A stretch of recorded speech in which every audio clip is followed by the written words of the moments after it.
So for today's lesson, we're going to look at Module 6, Lesson 1, which is writing equations by using symbols.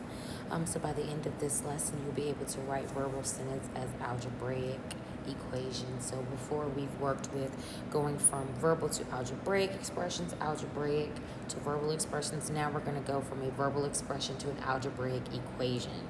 So remember that the difference is between an equation. Equation is showing that something is equal, whereas an expression we just have numbers, variables, and operation symbols. But before we get started there, we're going to go ahead and take a look at a review from lesson 5. So again, making sure we know how to use the distributive property and combine like terms. Remember, like terms are terms that have the same variable. So if I have a variable term with x, those variable terms go together and my constants go together. All right, so taking a look at our review, here for the first one, I have 3 times x minus 5 minus 5. So again, I'm going to distribute my 3 to everything in the parentheses. I get 3x minus 15 minus 5. So again, I'm looking for my like terms. I can see here that I have 2 constants. One constant is 15. Another constant is negative 5. Both of those are negative. So my 3x is going to stay the same. Negative 5 minus, negative 15 minus a negative 5 is going to give me a negative 20 because it's going to get more negative. Looking at number 2, I'm going to do the exact same thing except for I'm distributing a negative 7. So I have my x is being multiplied by negative 7.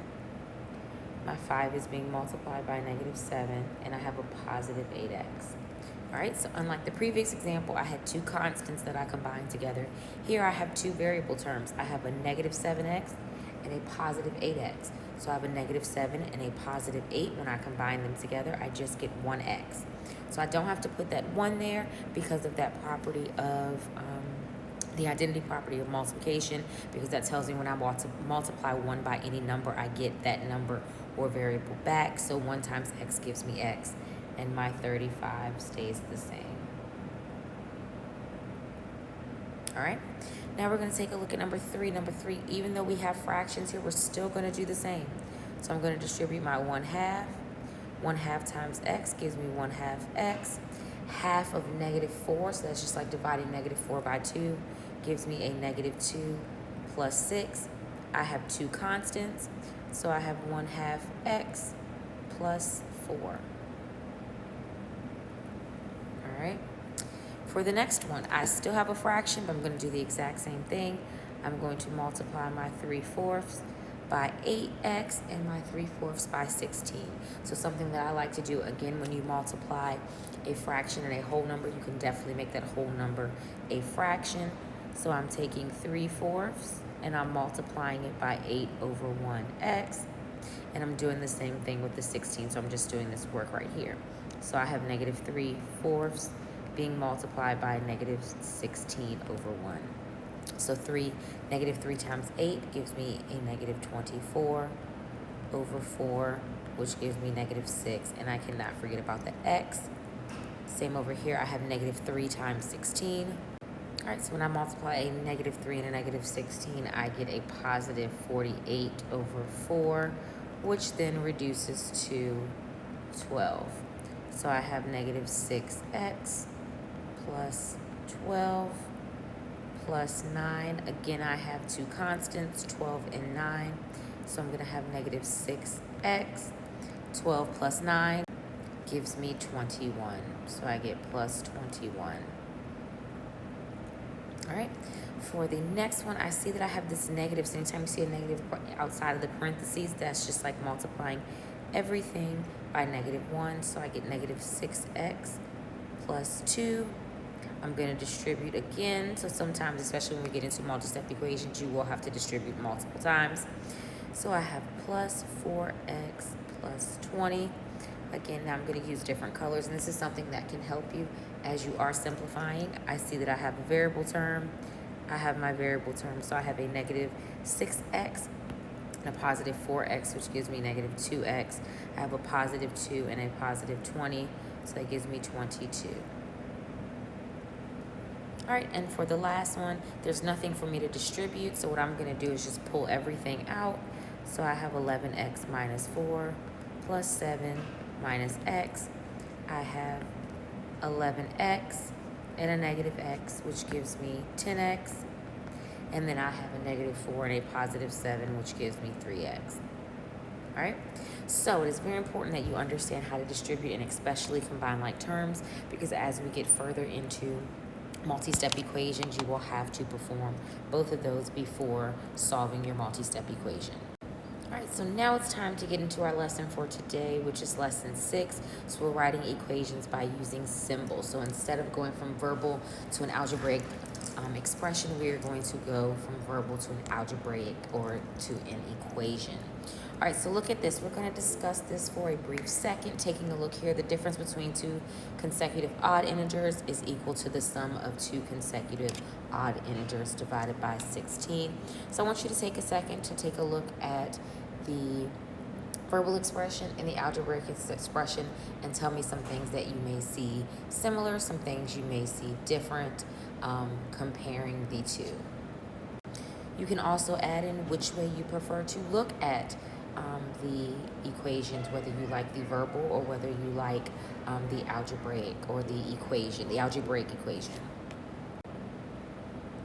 All right. Now this topic is going to come in handy, especially when we start getting into word problems, where we're giving the verbal translation of the equation, and we have to write the algebraic, and then we have to solve. But for now, we're just looking at going from the the verbal equation, the verbal expression into solving the equation or setting up the equation. We will not be solving for this example. All right, so for this one, it says Paulo has a certain amount of money. He spends $6. Now he has 1/4 of the original amount of money left. So let's see here. I'm gonna go through and underline or highlight. He has a certain amount of money. So do we know how much money he has? No, we don't know the number or how much money he starts off with. So that's gonna automatically represent our unknown of X. We don't know how much money he has, all right? Then they give us some more information that he spends $6, and now he has 1/4 of the original amount left. All right, so setting this up, I know that he starts off with X amount of dollars. He then spends 6, but then it also tells us that he has 1/4 of the original amount of money left. So that's where I get my second expression from. All right, so this right here is an example of a multi-step equation. All right, so we're not going to solve, we're just going to set it up so you can see. When you solve one-step equations, solve two-step equations, you often see that you have one variable on one side and you're just trying to isolate it. As we get into multi-step equations, we will see that we will sometimes have variables on both sides of the equal sign.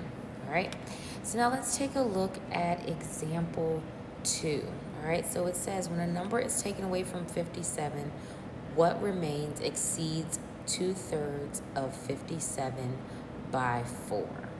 All right, so I want you to go through and I want you to highlight, just like we did before, what is the important information. So we know a number, all right? So again, that's going to represent our variable, our unknown. All right, and when that number is taken away from 57, we know what remains exceeds 2/3 of 57 by 4. All right, so just like before, we're just going to break each of these pieces up. So we know when a number is taken away from 57, so we have 57 minus X, because we don't know what exactly that number is. What remains exceeds 2/3 of 57. So what is 2/3 of 57 going to look like? So 2/3 times 57. And then what are we going to do with that? It says exceeds. So we're going to add that 4. So exceeds 2/3 of 57 by 4. All right, so now I want you to pause the video and I want you to try example 3 by yourself. So remember, before when we worked with consecutive integers, the sum of 3 consecutive integers, what is that going to look like? All right, so let's take a look at example 3. So it says the sum of 3 consecutive integers. So we know that We have x because we don't know what the integer is, so we start off. So the next number, remember when you get to go from 1 to 2, we're adding 1. Go to 1 to 3, you're going to add 2. So you have x plus 1, x plus 2. So that gives us the 3 consecutive numbers, and that is 372. All right? So now what I want you to do is complete the exercises 1 through 4, which is on page 49. You can either work them out in the book or you can work them out on your notes. That is completely fine. Once you are done working them out, please come back to the video to check your answers. All right, so we see that the sum of the consecutive even integers is -28. So of course we're going to let x represent the smallest integer or the sum. So we have x plus 2 plus x plus 4 plus x plus 6, and that gives us -28. So again, we let x represent the smallest even number, so our unknown. All right, so here we see that Stephen has some money. So again, do we know what amount of money he has? No. It says when he spends $9, he has 3/5 of the amount he started with. So again, we're going to have x. We're going to subtract 9 from that, and we know that he has 3/5. Let me write that properly. 3/5 of the amount that he started with. All right, so the next one says the sum of a number. So that's going to be, again, our unknown. And 3 less than twice a number. The number is 29. So remember, when we see the number, we're still using that same variable. So we have x plus 2x minus 3 is equal to 129. All right, number 4 is a bit wordy, but again, still we can get it. It said Miriam reads a book she got from the library the first week. She reads 5 less than 1/3 of the pages. The second week, she reads 171 more pages and finishes the book. Write an equation that represents the total number of pages. All right, so we're going to let x represent the total number of pages.